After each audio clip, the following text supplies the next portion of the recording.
Attends, voilà, recommence. Ouais.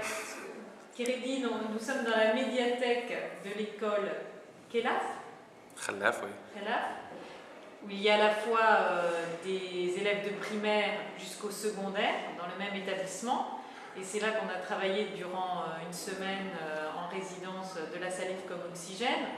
Toi, tu te considères comme algérien. C'est pas que tu te considères, tu es algérien. Et tu travailles la moitié de l'année en France et la moitié de l'année en Algérie? Oui, moi je suis metteur en scène algérien, donc j'y tiens, souvent je dis algérien d'Algérie, parce qu'en fait en France il y a beaucoup de jeunes qui se disent d'origine algérienne, et du coup c'est pour ça que j'insiste sur dire algérien d'Algérie. Donc voilà, moi je... C'est-à-dire né en Algérie et travaillant en Algérie. C'est-à-dire né en Algérie, travaillant en Algérie, et surtout, ayant fait la scolarité aussi en Algérie. C'est-à-dire que je suis un enfant de l'école algérienne. Donc voilà, et aujourd'hui on est dans une école algérienne. Et par exemple, quand tu vois un petit peu, là nous sommes dans une école privée, ce qui ne veut pas dire d'ailleurs que c'est forcément pour des enfants privilégiés, mais c'est en tout cas des parents qui ont considéré que leurs enfants auraient une meilleure éducation dans ce système. Toi, tu as fait le système public algérien? Oui, j'ai fait. En fait, ce qu'on appelle privé, et qui est d'ailleurs pas le même privé qu'en France, puisqu'il est géré par un ensemble de profs, c'est-à-dire que la directrice est prof, adjoint, c'est-à-dire tout. Voilà, dans les écoles privées en France, souvent, il y a aussi, c'est géré par une structure qui n'a pas de lien direct avec la scolarité, mais en fait privé, même si c'est pas totalement privé dans le sens où les gens payent, mais payent une somme très minime.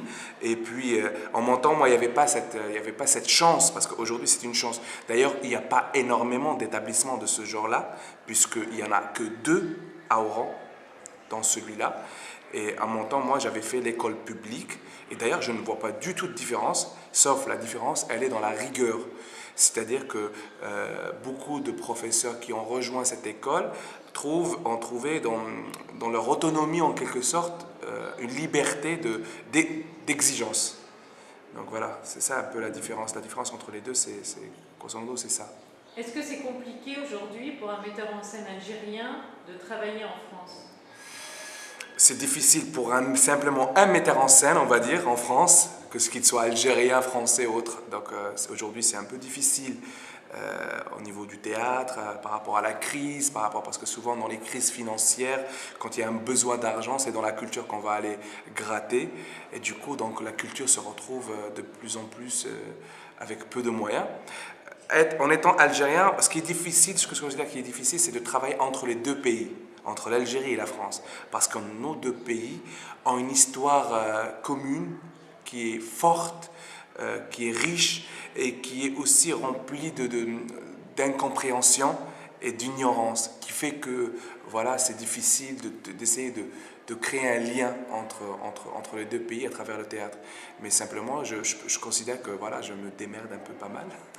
Donc voilà, je suis très content. Ça fait 10 ans, là j'arrive au bout de 10 ans d'aller-retour entre les deux pays. Donc voilà.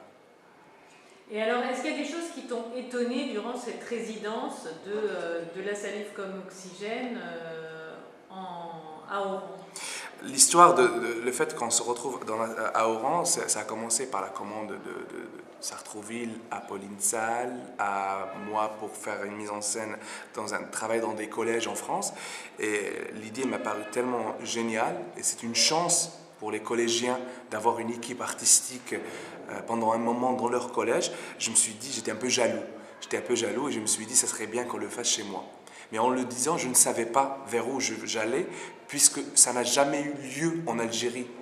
Un projet dans le même type, c'est des artistes sur place qui ne viennent pas pour jouer que pour jouer. Ils viennent pour répéter, échanger avec les ados. Et je ne savais pas. Et je suis agréablement surpris. On est là depuis presque une semaine et j'ai été agréablement surpris parce que je me suis rendu compte qu'en quelque sorte, ce sont les mêmes. C'est des ados qui sont les mêmes qu'en France, un peu partout, dans le sens où ils ont le même âge, les mêmes envies.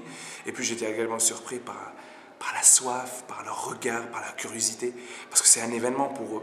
C'est vraiment un événement, c'est un événement important. Ils n'ont jamais eu la chance d'avoir une équipe artistique et surtout des gens qui venaient de France. Colin Salle, l'auteur, Philippe Baronnet, le comédien, et puis l'équipe qui nous a accompagnés pour venir à répéter chez eux. Merci.